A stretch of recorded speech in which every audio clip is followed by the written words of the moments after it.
Hello friends, welcome to channel. 2 நிமிட தாமதத்தால் கேப்டன்சிக்கு தடை விதிக்கப்பட்டுள்ளது. சூரியகுமார் யாதவ் மும்பை அணியை வழிநடத்துவார் என ஹார்திக் பாண்டியா அறிவித்துள்ளார். 18வது ஐபிஎல் சீசன் வருகிற 22ஆம் தேதி முதல் துவங்க இருக்கிறது. மும்பை மற்றும் சென்னை போட்டிகள் வரும் ஞாயிற்றுக்கிழமை தொடங்க உள்ளது. மும்பை அணி தனது முதல் போட்டியை சென்னை அணியை சேப்பாக்கத்தில் எதிர்கொள்கிறது.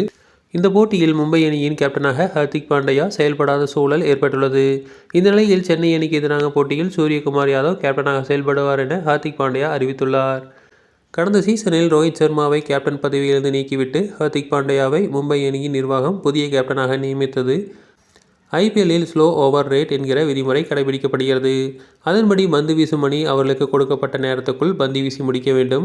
கடந்த சீசனில் மும்பை அணி 3 போட்டிகளில் குறிப்பிட்ட நேரத்தை விட அதிகமான பந்து வீச எடுத்துக்கொண்டது.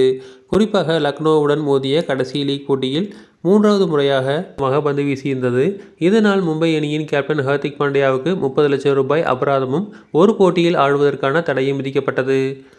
கடந்த சீசனில் மும்பை பிளே ஆஃப்க்கு செல்லவில்லை. இதனால் அந்த ஒரு போட்டி தடையை ஹார்திக் பாண்டியா இந்த சீசனில் ஏற்றாக வேண்டும். அதனால் தான் சென்னை அணிக்கு எதிரான முதல் போட்டியில் ஹார்திக் பாண்டியா ஆட முடியாத சூழல் ஏற்பட்டிருக்கிறது. சீசனுக்கு முன்பாக பத்திரிகையாளர் சந்திப்பில் இன்று ஹார்திக் பாண்டியா பேசியிருந்தார். அப்போது ஸ்லோ ஓவர் ரேட் விஷயம் என் கைக்குள் இல்லாத விவகாரம். போன சீசனில் கடைசி போட்டியில் கடைசி ஓவரை 1லிருந்து 2 நிமிடம் வரைக்கும் நாங்கள் தாமதமாக வீசியிருந்தோம். இதனால் ஏற்பட போகும் பாதிப்பை பற்றி நான் அப்போது யோசிக்கவில்லை. அது துரதிருஷ்டவசமான விஷயம். ஆனால் அதுதான் விதிமுறை. அப்படியே நானும் சொல்ல விரும்புகிறேன் என்று கூறியுள்ளார். அடுத்தடுத்த சீசன்களில் இந்த விதிமுறைகள் தேவையா என்பதை உயர் பொறுப்பில் இருப்பவர்கள் தான் முடிவு செய்ய வேண்டும். சூரியகுமார் யாதவ் T20 போட்டிகளில் இந்திய அணியை வழிநடத்தி வருகிறார். கேப்டன்சி செய்ய நான் இல்லையேல் எனக்கு அடுத்து சிறந்த தேர்வாக சூரியகுமார் தான் இருப்பார் என்று கூறியுள்ளார். தொடர்ந்து இதுபோன்ற செய்திகளுக்கு எங்கள் சேனலை சப்ஸ்கிரைப் செய்வோம்.